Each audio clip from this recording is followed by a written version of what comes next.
So any of you that know me know I'm a massive nerd for different types of boxing gloves, and because I box all the time and do martial arts all the time, I tend to go through a lot of sets. And my recent acquisition are these. Now, you see here, these are Casanova gloves. So Deportes Casanova, made in Mexico. And they're quite an interesting type of glove in that they were the approved brand to use for the first Rocky, but they weren't approved to be used in pro boxing in the United States. They weren't approved. I think it was something to do with the relatively small amount of padding in the glove, and I think a recent video came out of Stallone with a 6-ounce glove from Casanova that you really wouldn't want to get hit with. But anyway, it's a Mexican brand. The gloves are handmade. I believe the brand's been around since the 1940s, and you can see here it's a relatively similar Mexican cut to a Cleto Rey style glove. So again, I would refer to this as a puncher's glove. You've got this kind of nice Mexican style long cuff here with the right amount of padding. So again, for covering and all that sort of stuff, rather marvelous.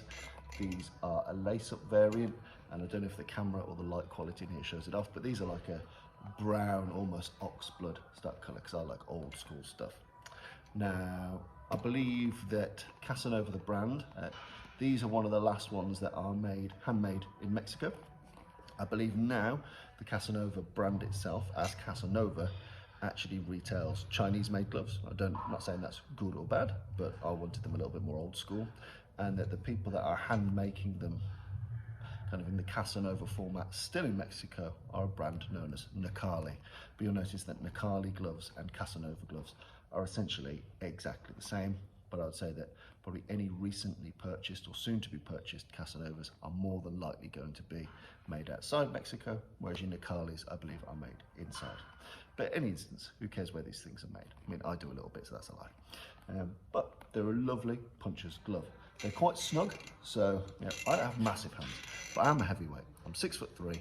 I'm a relatively biggish guy, but I don't have huge bloody spade hands. But even so, they're actually quite a snug fit, and when I'm all wrapped up, it does take a little bit of wiggling to get in there. But it's a strong, robust glove. I've tested it in sparring, tested it on the heavy bag, tested it on pretty much all of the boxing equipment we've got here, and it's performed really, really well. It's kind of fits comfortably. It's got that kind of strong supporting bar inside. I like the colour. You can see the quality of the stitching and the craftsmanship is all really, really, really good. So that's rather marvellous. And again, I like a long cuffed glove. That suits me a lot better. And I do prefer, even though they're very inconvenient, I do prefer a lace up over a Velcro. So this is a 16-ounce sparring glove because, let's be honest, a lot of the competition gloves are mandated for you. So there's not much point in spending a lot of money on a competition glove that is going to be picked on your behalf. But your sparring gloves you use all the time. Now I'm a big fan of using smaller gloves for bag work. So here's an example. So these are Franks from the Noble Art, and you can see much smaller glove for heavy bag work, because in reality I don't want to ruin the padding of my sparring glove on things that aren't sparring. It's not fair on my opponents if I make a massive dent in this and I really work this on the heavy bag.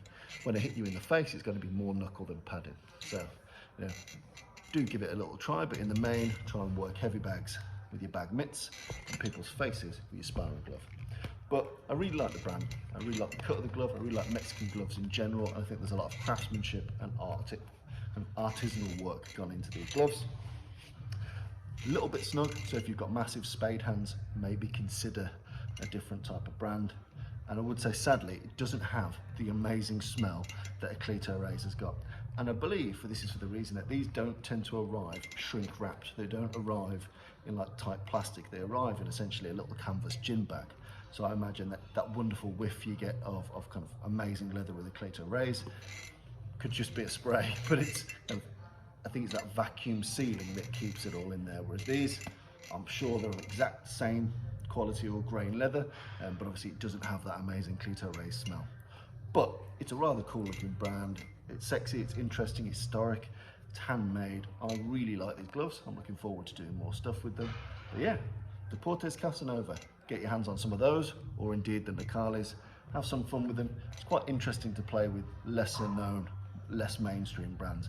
I'm all about different types of things. I like history, heritage, but I don't like it to be too mainstream. And if you're following my channel, you'll know that's the kind of stuff I dig.